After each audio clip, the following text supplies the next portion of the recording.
No, this is real right now. This is crazy. Like, I can confirm that because I talked with members who are installers, and they really they're getting overwhelmed by demands now.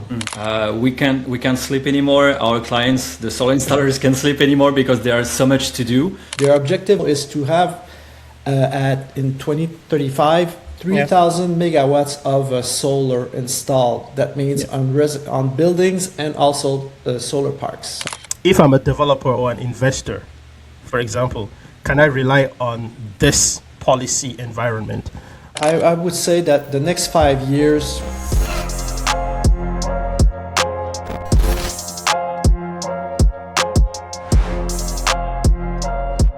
So, Patrick, I'm going to go with you first. Quebec has always been a hydro-first province. What's actually changed in the past 12 to 18 months that makes solar worth talking about right now? Well, before the 31st of March, there was nothing for solar here in Quebec. I mean, nothing in the sense of subsidies. But Hydro-Québec was already talking about it. We collaborated with them a few years before the announcement of this year. Because we were ordered to talk about solar with the Minister of Energy at the time, that now she is the Prime Minister of Quebec, Christine Fréchette. So we really done and pushed hard to really something must happen here in Quebec. It's like the last frontier in North America.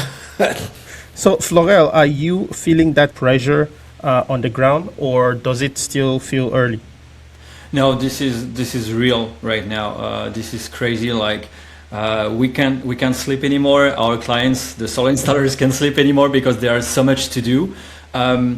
Because you said that there were only Hydro-Québec, hydropower before in Quebec. That's true, but there were also a solar industry, but mostly focused on off-grid projects, such as like RVs or boats or cabins in the woods. So there were at that time, and Patrick could confirm, but around maybe 50 installers, active installers in Quebec. But for the like entire province. Yeah, absolutely. But really active. So that's nothing pretty much. But there were highly experienced installers because off-grid requires so much training, skills. But right now, more and more solar installers are coming to the game, electricians as well. So everything is moving fast right now. Wow. So I can confirm that because I talked with members who are installers, and they really they're getting overwhelmed by demands now. Mm-hmm. Mm-hmm. So let's back to you, Patrick, for a second here. Let's talk policy for a second. Hydro-Québec introduced subsidies covering up to 40% of residential costs. Is this just some tactical stuff, or are we looking at a long-term shift in strategy here for the province? That's a good question. $1 million question. Their objective is to have in 2035 3,000 megawatts of solar installed. That means on buildings and also solar parks. So that's the objective right now for Hydro-Québec. So, Floréal, when you hear, 40% subsidy from a client's perspective, I know you deal a lot with solar installers. Does that actually move decisions on the ground, or is it still not enough? No. I mean, for a province with cheap power. No. It works. Two things actually work. The first one is announcements. When Hydro-Québec announces something, even if it's just 10% or 15% or whatever, people are getting interested. So they will just, take their phone, call their solar installers or electricians. So that's a good news. And then 40%, it's pretty high. But you ask what Hydro want to do. I can't answer that, Pat can answer that. But what I can say is what they should do.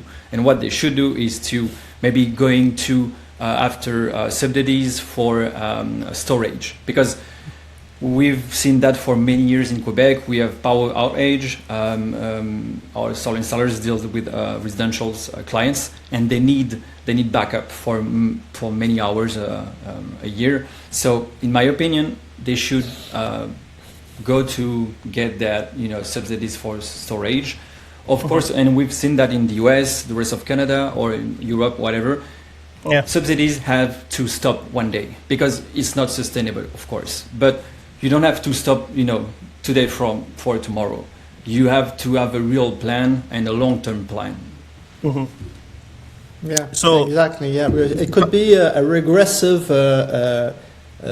subsidy. I mean, like electric cars. No, the first year is $7,000, the next year is $6,000, and so on Yeah. and so on, and until it trickles out. If I'm a developer or an investor, for example, can I rely on this policy environment, or is there still room for me to be, to hesitate? I wouldn't hesitate. Okay, right now, they're determined to do something, Hydro-Québec, and really push solar right now. They're Yeah. very, very motivated. I can confirm that. I would say maybe, and I'm doing projections. I'm not talking for Hydro-Québec, but course. I would say that the next 5 years, you shouldn't be too much worried about this. After that, I don't know. But probably the next 5 years, it's going to be pretty much stable. So, And we'll Floréal, have- yeah. are people actually committing capital, or still just waiting on the sidelines? Oh, that's a good question. Depending, there's a lot of. I've been reached by a lot of companies. Okay, since the announcement from France, Switzerland. Oh wow! They're all want to come in. Okay, so they want to know exactly how serious this is and what's the opportunities. Okay, so there's they're very interested in coming in, but they still need a reassurance. That's for sure. But you have to. There's a two sector here in solar. Okay, there's the solar parks, and after that, you're the solar on buildings. Yeah. So it's very two different markets here in Quebec.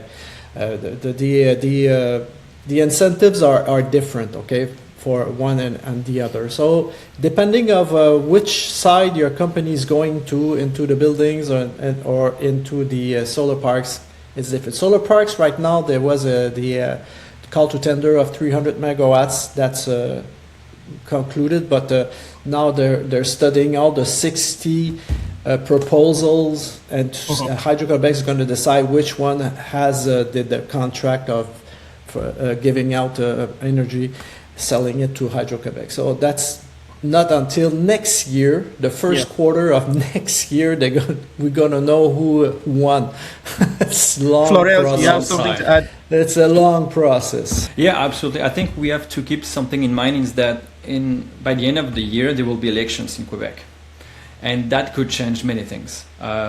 We hope, of course, the path would be the same, and we can hope that it would be better goals, higher goals at least. But I think this is something we will have to deal with for sure. So, Floréal, let me stay with you for a second here. In the project's life cycle, like right now, where is the real bottleneck? Is it at financing? Is it at permitting? Is it at interconnection? Like, where is the real issue?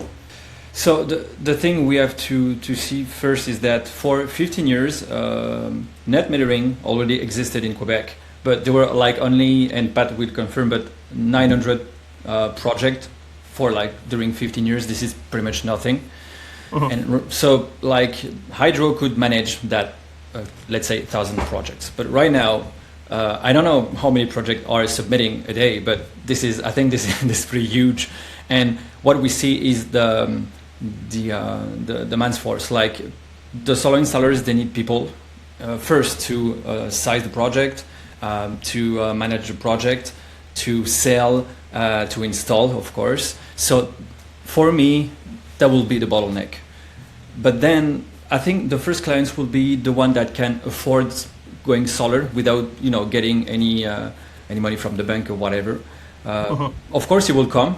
Like it came in Ontario or in Alberta, it will come. It's next into the process. But first, I would say, we need to find people. And at the same time, we have a problem is that immigration in Quebec, it's kind of tricky right now. So that's why it's really hard for our clients to find more people to add to their team. Exactly. So, just to add, the bottleneck also can come from the municipalities with regulations.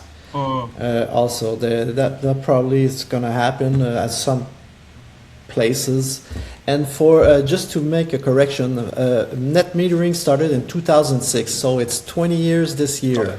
Even 20 years, even so 900 projects for 20 during 20 years. This is 20 years. like ridiculous. Yeah. Yeah, it's nothing. Let's talk fundamentals for a second here. You know, electricity is still really cheap in Quebec.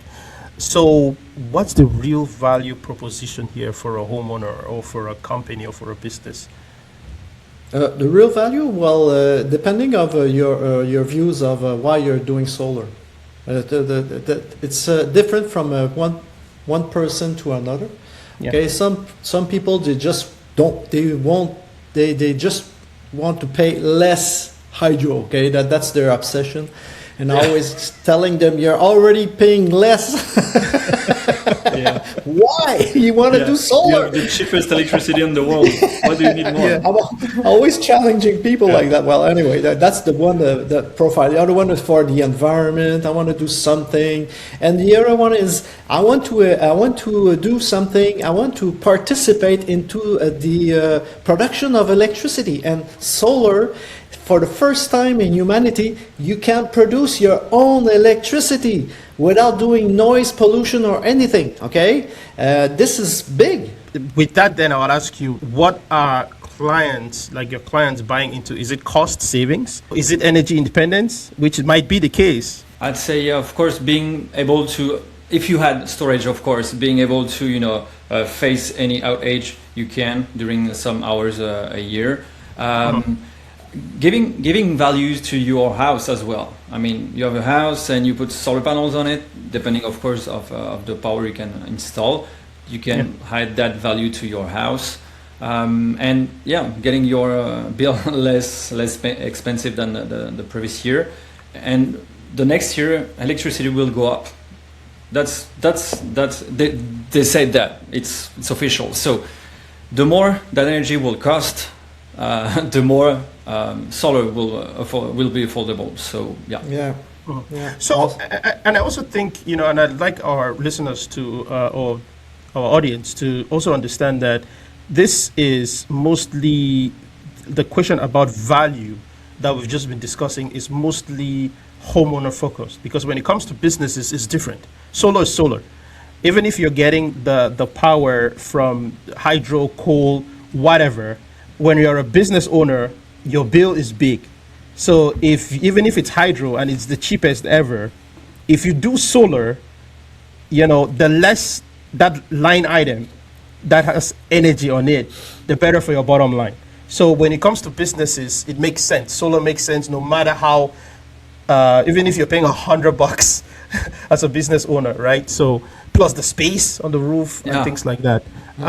Maybe so if I can just add one thing, the nice part is that you can get the subsidy and without going for the net metering program.